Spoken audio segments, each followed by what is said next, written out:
So you may have noticed that this morning my name is Zeenat Potia, and I'm really happy to be with you. I'm one of the instructors for Mind the Moment's mindfulness program, and Suzanne Rowe Palacino, who usually runs these sessions and is the leader, wasn't available to be here this morning with me. So I'm happy to guide you in the practice. So I once again just want to greet everybody and warmly welcome you. And we'll follow a similar format in that we'll open with a brief check-in with the community and practice mindful speaking and listening, followed by a guided meditation of around 12 minutes, and then have an opportunity at the closing for any discussions or reflections as we then send you off to your day at 9 a.m. Okay, so please feel free to let me know in the chat if you have any needs or requests. And I'd like to also just remind everybody that whatever is offered is an invitation, it's a suggestion. You are in full choice and have agency in terms of what you would like to do, and what doesn't resonate for you, just let that go. Okay, so you're in charge. It's your heart, mind, and body. So to open, since I have the floor today and Suzanne isn't able to be here, I'd like to just start us off with a brief, couple of minutes of meditation to start us off, and then we'll go into the check-in, just to give us a place to land. Okay, so wherever you are, however you are, see if you can find some uplift in the spine, something upright. So finding some uplift in the spine, shoulders are back and down, a nice open torso, hands can be resting somewhere in your lap or on a table, wherever you are. And then the eyes, if you're comfortable, closing them.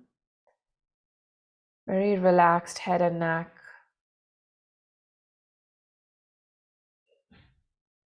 See if you can connect your feet to the earth.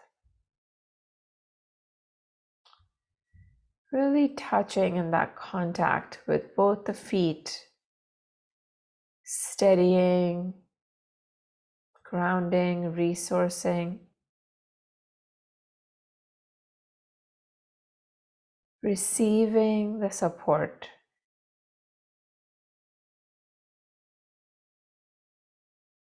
From this ground, from the earth.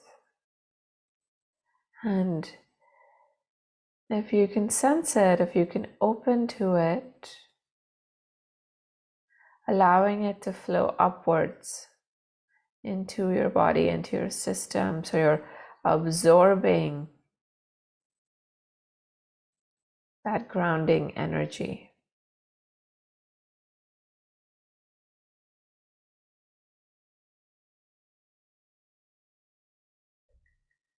Feeling it rise and spread, supporting your own upright posture.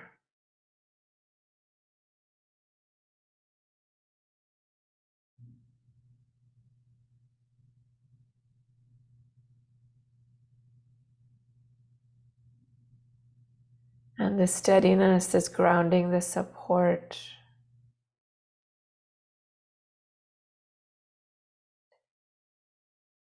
is a kind of equanimity.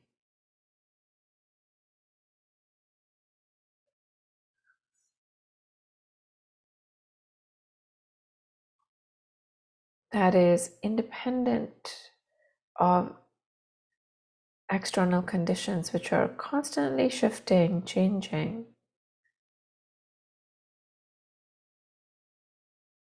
It's this place of steadiness and balance and evenness that you can return to at any time.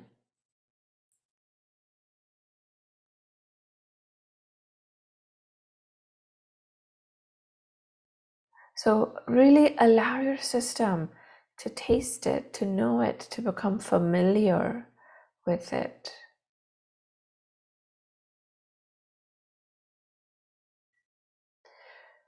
So that at any time when conditions get difficult or challenging, you've created that pathway of steadying with the earth, with your feet. And so you can connect into it, just feeling the feet on the ground. It doesn't take very long to just steady, and then you can feel that energetic support traveling through your system. And then when you're ready, opening the eyes, coming back. Okay. Thank you for your practice. Feel free to stretch or move or shake or look around while we connect and practice mindful speaking. So I'd like to offer a prompt for you today to reflect on. And I will put it in the chat as well.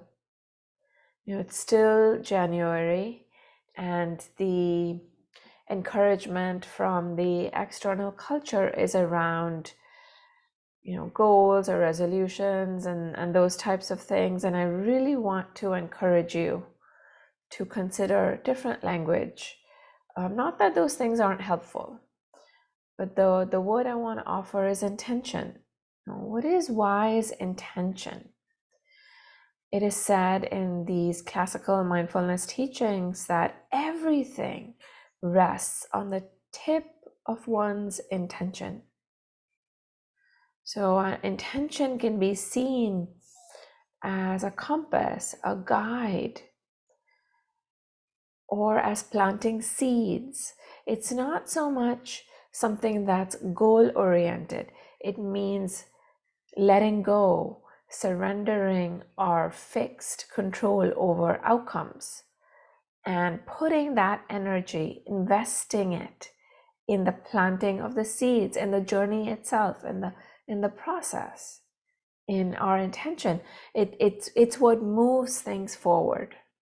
And so the beginning of a new year, even though it's not spring, so it's a little bit counterintuitive, is, if you wish it to be and can be, an auspicious time to reflect upon and set new intentions to support our lives.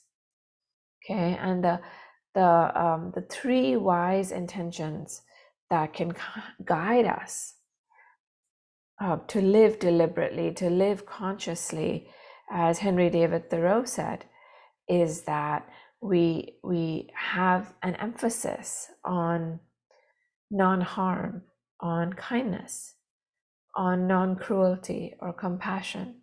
So kindness, compassion, and surrendering, letting go over and over again, letting go. When you see those habit patterns and those impulses kick in, just you could see it. I would encourage you to try this with me. One or both hands making a fist. Make a fist, and then you could close the eyes. Eyes can be open. Just really crunch in. This is the clinging mind, the control. It must be this way. My views and opinions. Mine, that sort of stance, and then open the fist. Open the fist, and just notice what happens in the body. Notice the difference. And so I'm inviting you to share your intention for this new year.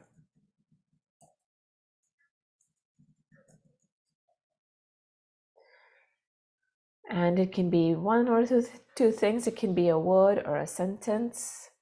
And see if you can aspire to something that's a little bit deeper than, I will walk 3 miles a day or cut down on sugar. And again, not those things are not important, but I really want to see if we can go toward this idea of a compass, of a guide. So those examples I gave, what could an intention be around that is, I will practice more loving, healthier lifestyle habits.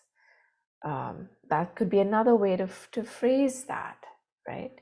So cultivating patience, connecting with others in deeper, more meaningful ways, being kinder, to replace fear with curiosity. Yeah, yeah. These are beautiful seeds. Self-compassion, self-compassion. Just letting that um, drop in. And please, excuse me, feel free to, as you listen to one another's intentions, to borrow and to be inspired by one another, to bring kindness and light. Yeah, beautiful, beautiful. Beautiful.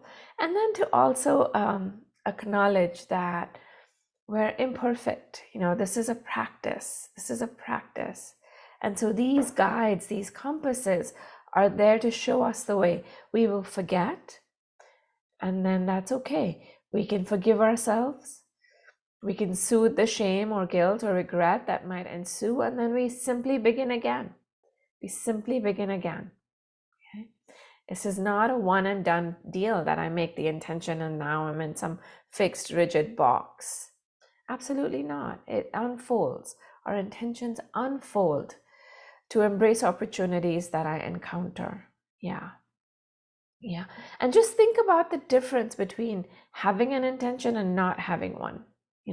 Especially when you feel a critic come in, when you're not able to, let's say, fulfill your full intention goals as you might have wanted because of conditions that are always out of our control that throw us off. Just see the goodness of having the intention. To be more tolerant of others, be kinder to myself, and be kinder to others. Beautiful. Tolerance and kindness. Yeah. Yeah.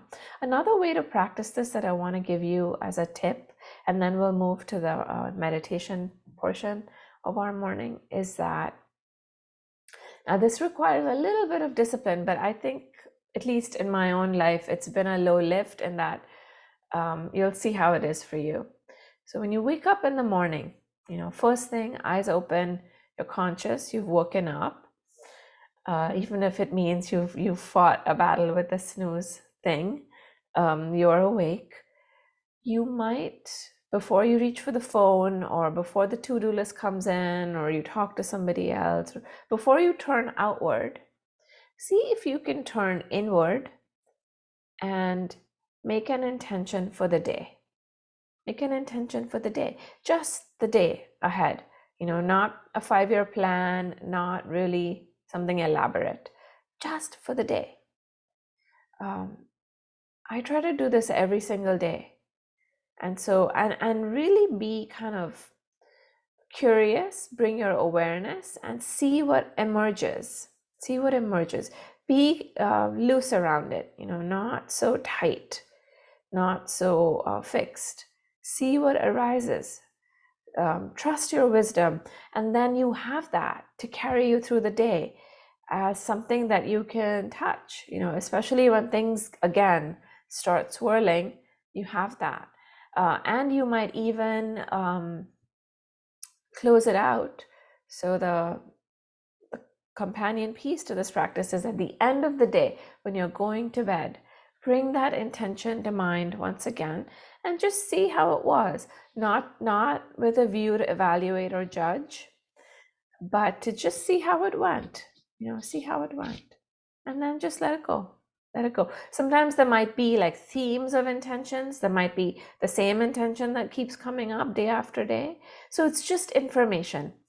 It's really can be a very supportive practice of self-reflection and connecting to your values, to how you want to live, how you're spending your time and your energy in your day. Okay. So let's practice some meditation now. We've had quite a bit of discussion and teaching. So once again, just coming upright, I'm going to invite the bell to help us start.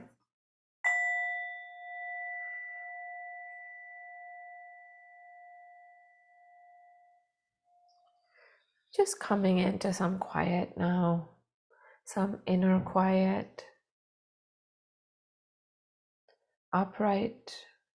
Once again, feeling the feet connecting to the earth, softening the eyes, muscles around the eyes. You might even start with a smile, an inner smile, seeing if it spreads to the face. This is Thich Nhat Hanh's teaching of the smile, of inviting in equanimity and steadiness and joy in the midst of whatever difficulties we might be facing. It invites us to know that we can turn to what's good.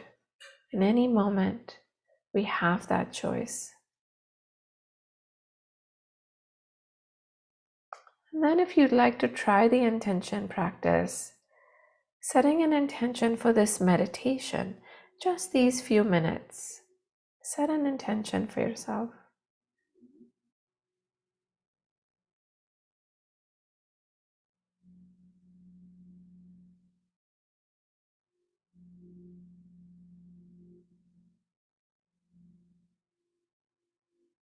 And then that can be your anchor. It can be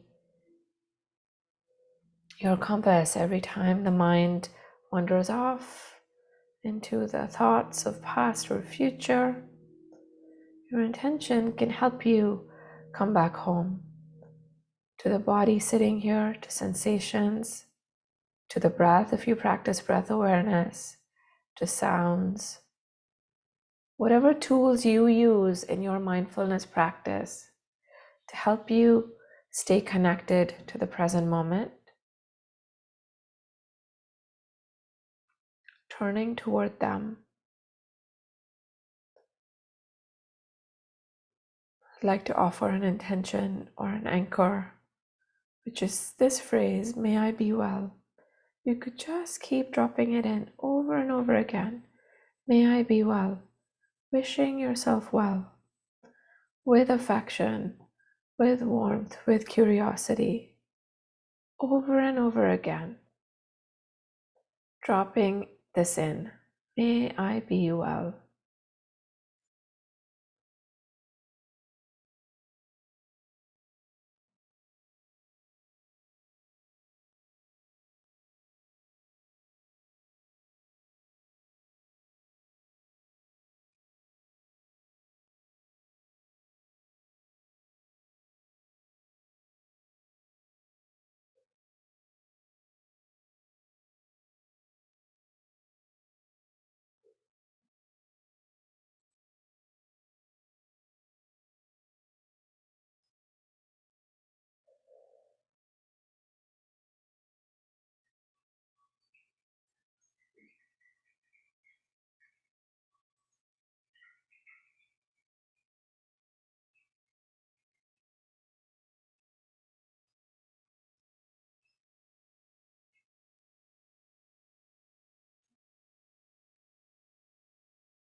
Where is the mind right now?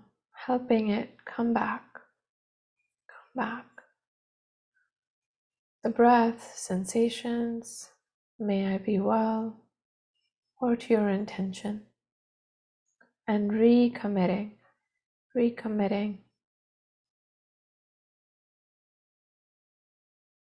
to just this present moment, the simplicity of the here and now.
reconnecting and recommitting to your intention, and keeping the practice going. We're in the heart of it right now. So some freshness, some renewed commitment.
In a moment, I'll invite the bell. And just taking in the sound until you don't hear it anymore.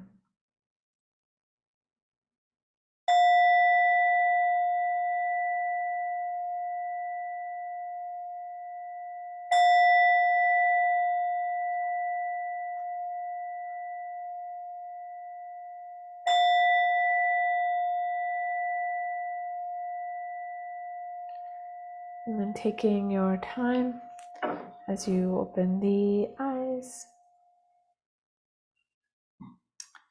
and reconnecting with the world around you. Excuse me, you might look around or stretch.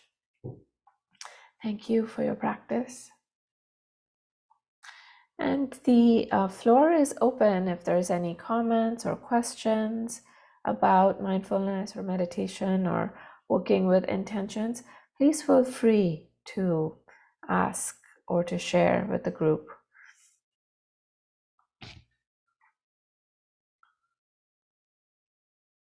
We definitely have time for at least one question. If there's any questions about how to work with intention or just in general about your practice.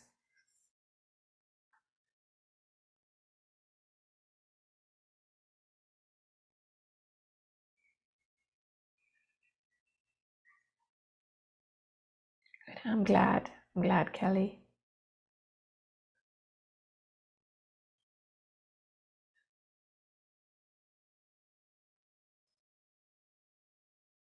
I also want to say that sometimes you've probably heard this in other contexts, but people they'll pick just one word for their year.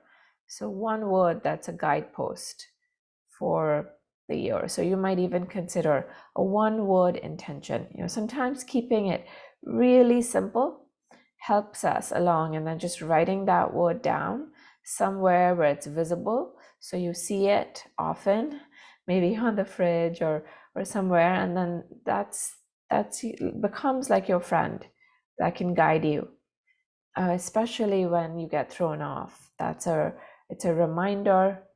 It can be a refuge. It can be an inspiration. Okay. Yeah, I'm glad, Susan. I'll be very curious to see how that goes if you take it up. To just experiment. That's another thing about, mindfulness, is that sometimes it get confused as being something very serious. And I like to think of it as the instructions are very straightforward. They're very simple and accessible. and to be playful and to experiment, to make these teachings relevant for you, for your situation, for your context. So, have fun with it. Have fun with it. Bring some joy in with the intention practices. It doesn't have to be correctional in nature. I think that a lot of these goals and resolutions are correctional. And in if you've worked with children, there's often a phrase that's used, connect before you correct. Connect. Focus on connecting with yourself, with your visions, your aspirations, rather than trying to correct something that you see wrong about you. You'll have much higher rates of success if you focus on the connection, because then the behavior or the action will change organically. When you've created an atmosphere of love, of compassion, of connection, then automatically you'll want to do things that are of benefit. You see? So try that. Try that attitude if you are not used to doing it that way. Okay, so thank you so much. It was a pleasure to be with you this morning, and I wish you a wonderful rest of your day. Okay, be well. Bye. Take care.